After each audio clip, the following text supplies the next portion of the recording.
मित्रों नमस्कार। जय हनुमान, जय श्री कृष्णा। बोलो बजरंग बली बाबा की जय। दोस्तों, एक बार श्रद्धा भाव से कमेंट बॉक्स में लिख दें, जय माँ लक्ष्मी। माँ लक्ष्मी आपके घर में भंडार भर देंगी। माँ लक्ष्मी आपके घर की सुख संपत्ति को हर लेंगी। दोस्तों, क्या आप भी दोस्तों धन से, आप भी संतान प्राप्ति से बिल्कुल परेशान हैं, तो आपके लिए मैं एक छोटा सा उपाय जरूर बताता हूं। जो पति पत्नी आपस में मधुर संबंध नहीं रखते, आपस में मधुरता नहीं होती, एक दूसरे से लड़ाई झगड़ा रहती है, उनके विषय में हम जानकारी देने वाले हैं। जो पति पत्नी रात में कपड़े खोलकर एक साथ सोते हैं, उनके घर में माँ लक्ष्मी बहुत जल्दी आती हैं, वो धनवान हो जाते हैं, सुख संपत्ति आ जाती है। और दोस्तों, हम आपको और भी बातें बताएंगे, तो दोस्तों एक बार श्रद्धा भाव से कमेंट बॉक्स में लिख दें, जय माता दी। और हम चलते हैं कहानी के माध्यम से, आपको हम पूरी जानकारी विस्तार से देने वाले हैं कि दोस्तों, यदि आप भी पति पत्नी मधुर संबंध रखेंगे, तो जीवन में दोस्तों आपके घर में अपार धन, सुख, संपत्ति की प्राप्ति होगी। माँ लक्ष्मी खुशी हो जाएंगी, क्योंकि दोस्तों पत्नी को माँ लक्ष्मी का दर्जा दिया गया है। और जिसके घर में पत्नी खुश नहीं रहती, तो माँ लक्ष्मी नाराज हो जाती हैं और आपके घर से धन धान्य सब कुछ नष्ट हो जाता है। तो आओ कहानी पर चलते हैं दोस्तों। एक गांव में एक दोस्तों गरीब दोस्तों सेठ रहता था। अब आप कहेंगे गरीब और वो भी सेठ, तो दोस्तों वो पहले धनवान था, परंतु वो बहुत सारी दिक्कतों का सामना करते हुए दोस्तों बहुत ही गरीब हो गया। पहले दोस्तों जब उसके पास पैसा था तो बहुत ही सेवा करता था, गरीबों को दान देता था, भूखों को भोजन कराता था, बहुत अच्छे अच्छे जगह तीर्थ करता था। इस प्रकार से वो बहुत ही ज्यादा दान दक्षिणा में माहिर था। परंतु दोस्तों धीरे धीरे उसके घर में दरिद्रता आ गई। दोस्तों ये दोस्तों समय का पहिया होता है, कभी कोई रईस होता है, कभी कोई गरीब हो जाता है, इसके लिए कह पाना बिल्कुल मुश्किल हो जाता है। तो दोस्तों ये बात दोस्तों वही के एक राजा को पता चली।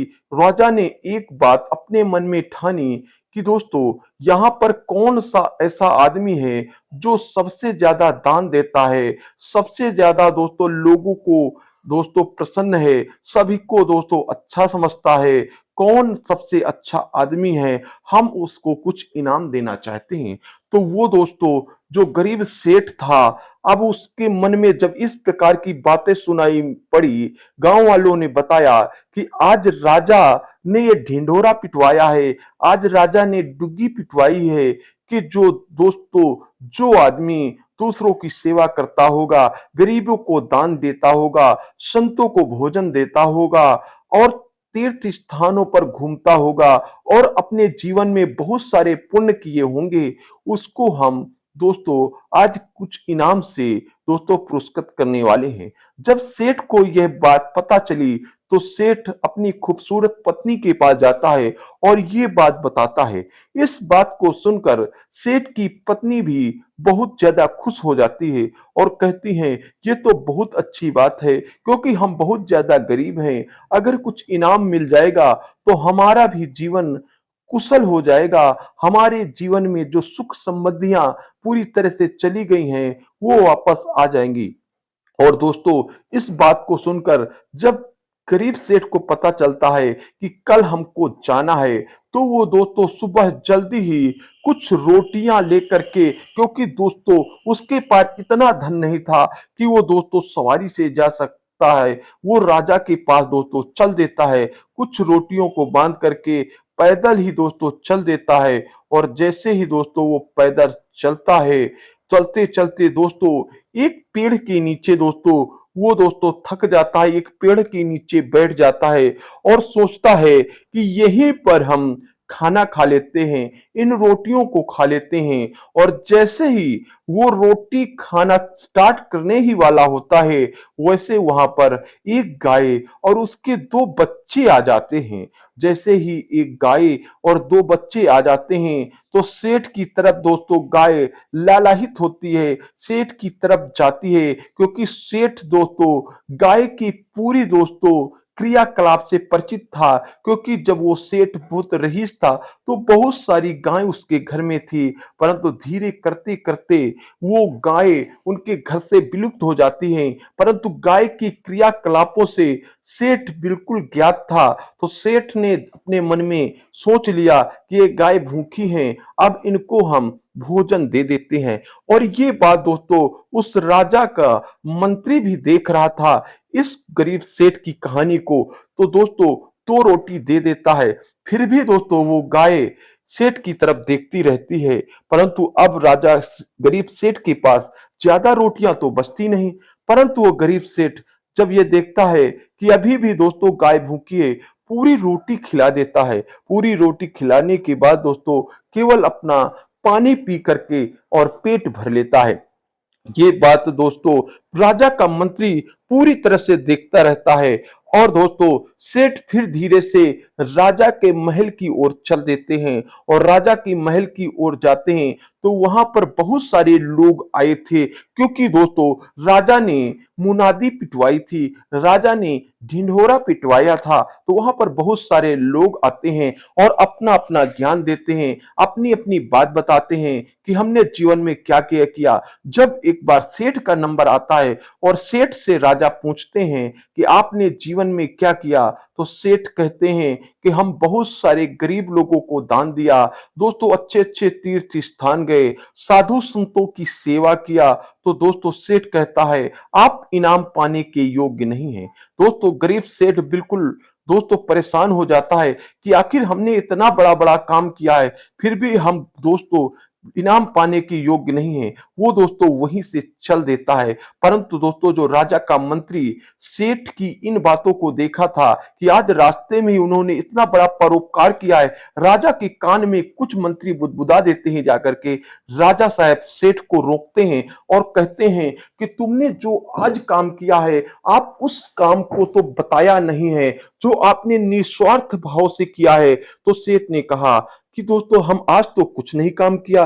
परंतु राजा ने फिर दोस्तों याद दिलाया कि आज आप रास्ते में पेड़ के नीचे जो निस्वार्थ भाव से एक जानवर को, भूखे जानवर को भोजन कराया है, इससे बड़ा दान, इससे बड़ा श्रेष्ठ कार्य आपने जीवन में कभी नहीं किया। तो दोस्तों सेठ के मन में आ गया कि दोस्तों ये तो हम भूल ही गए थे, और ये ही दोस्तों उसको दोस्तों इनाम देने के पात्र थे। जो दान दिया, जो अच्छे कर्म किया, उसको भूल जाए, वही अच्छा इंसान होता है। राजा ने के सामने दोस्तों एक संत आ जाते हैं, और दोस्तों उस सेठ को राजा अपने करीब मंत्रियों में शामिल कर लेता है। ये बात जब सेठ की पत्नी को पता चलती है कि हमारी दोस्तों सेठ को राजा ने बहुत अपने करीबी बना लिया है और करीबी पद दे दिया है, तो बहुत प्रसन्न होती है। और उसी समय एक दोस्तों राजा के घर में संत आ जाते हैं, और वो बताते हैं, जब ये पता चलता है कि राजा के घर में संत आए हैं, तो वो बताते हैं कि जो पुरुष अपनी स्त्रियों के साथ गलत संबंध करता है, लड़ाई करता है, झगड़ा करता है, उसके घर में मां लक्ष्मी नहीं आती। और एक दिन ऐसे ही होता है, राजा और रानी के बीच में झगड़ा हो जाता है। वो अपने कक्ष पे लेटती हैं और राजा अपने कक्ष पर लेटता है। तो इस तरह से एक वहां मंत्री रहता है जो दूसरी पार्टी का खुफिया होता है।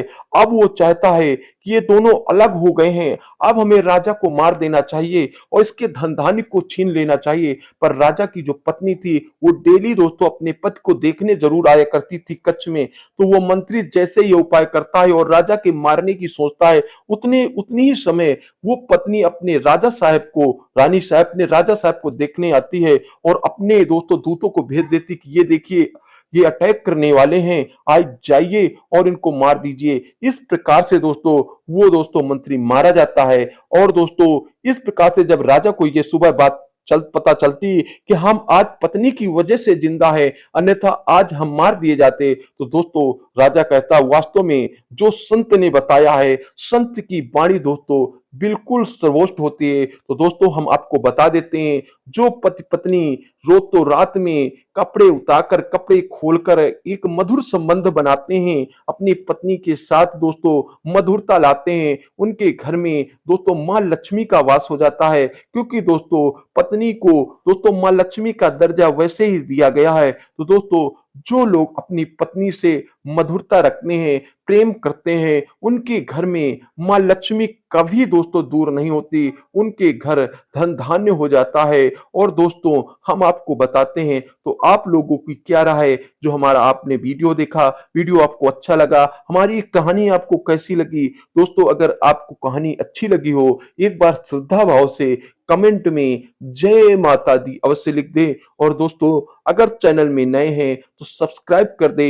माता रानी आपके घर में भंडार भरेंगी। जय श्री कृष्णा, राधे राधे, बोलो शंकर भगवान की जय।